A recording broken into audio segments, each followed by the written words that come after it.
The concepts of risk and resilience are intellectually easy to grasp, but when you finally decide to build your financial safety net, a massive psychological barrier immediately presents itself. Staring at a bank balance of zero and realizing you need to save $15,000 to $30,000 feels completely insurmountable. It's like standing at the base of Mount Everest in flip-flops. Many people get paralyzed by the sheer mathematics of it, so they never start. Today, we are going to dismantle that mountain. We will watch David and Elena transition from financial anxiety to proactive execution, building an impenetrable emergency fund from absolute zero. Step 1 is stripping away the illusions. David and Elena sit down at their kitchen table to conduct a ruthless financial audit. They must differentiate between their comfort number, what it costs to maintain their current lifestyle, and their survival number. The survival number is the absolute bare minimum required to keep a roof over their heads, the lights on, and food on the table. It excludes dining out, premium cable, and luxury car leases. By calculating this bare-bones metric, their intimidating target of $30,000 shrinks to a much more manageable $15,000. Step 2 is plugging the leaks. In the modern subscription economy, wealth doesn't usually disappear in massive explosions. It bleeds out through 1,000 tiny cuts. These are the ghost subscriptions. Elena rigorously scrutinizes their last 3 months of bank statements. She discovers they are paying for 3 different streaming platforms, a gym membership they haven't used since January, and premium app subscriptions they forgot existed. She ruthlessly cancels the superfluous. Instantly, they reclaim $200 a month. Step 3 is financial triage. David and Elena are currently investing $500 a month into the stock market.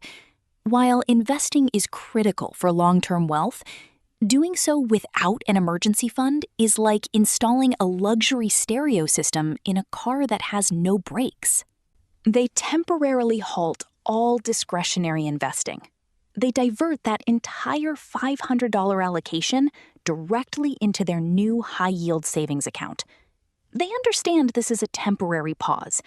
You must secure your foundation before you build the penthouse. Step 4 is the secret weapon of the wealthy: automaticity. Relying on willpower to save money at the end of the month is a mathematically proven failing strategy. By the 28th of the month, willpower is depleted, and the money is somehow gone. To counter this, David sets up an automated transfer. On the 1st of every month, the exact moment his paycheck hits his checking account, $700 is automatically swept into their emergency fund at a completely different bank. If they never see the money, they cannot emotionally attach themselves to spending it. Staring at a $15,000 goal can be demoralizing. Step 5 is gamification. They break the massive goal into small psychological milestones. Milestone 1, the first $1,000.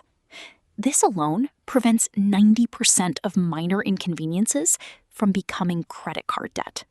Milestone 2, 1 full month of survival expenses. When they hit this target, they celebrate, inexpensively, of course. Recognizing these micro-victories releases dopamine, reprogramming their brains to associate saving money with pleasure and achievement rather than deprivation. Step 6 is accelerating the timeline. They leverage windfalls, unexpected influxes of cash. When David receives his annual tax refund and when Elena gets a small quarterly bonus, they do not upgrade their television.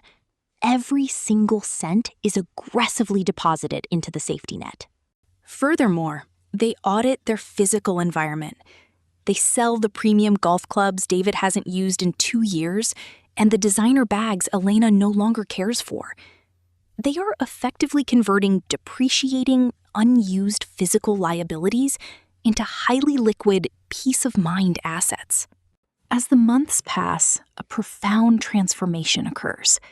the emergency fund reaches 3 months of living expenses. As the balance grows, the ambient anxiety in the household proportionally decreases. This is the psychological dividend.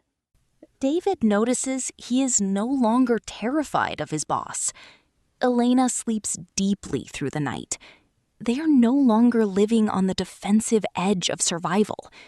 They have successfully purchased a buffer between themselves and the unpredictable chaos of the macroeconomic world. 18 months after their ruthless audit, the automated transfers and disciplined choices finally culminate. The progress bar hits 100%. They have officially secured 6 months of survival expenses in a highly liquid, high-yield account. The mountain that looked insurmountable on day 1 has been conquered, not by a lottery ticket, but by the relentless application of intentional habits. They are now financially resilient. If a medical crisis strikes or a job is lost, they will bend, but they will not break. Building an emergency fund is not glamorous. It will not make you wealthy overnight, and it will not provide you with a shiny asset to show off to your neighbors. But it is the mandatory prerequisite to true wealth. However, once the fund is fully stocked, a new dilemma emerges. Cash loses value to inflation over time.